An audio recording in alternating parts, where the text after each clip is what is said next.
Good afternoon, teacher. My name is Nicolas. I am a student of Caribbean Corporation University. I go talking about my daily routine. Usually, I get up at 6 o'clock. Sometimes I brush my teeth at 6:30. Sometimes I exercising at 6:40. Usually, I start to work at 8 o'clock. Sometimes I finish my work at 2 p.m.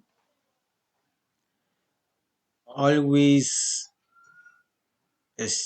have my breakfast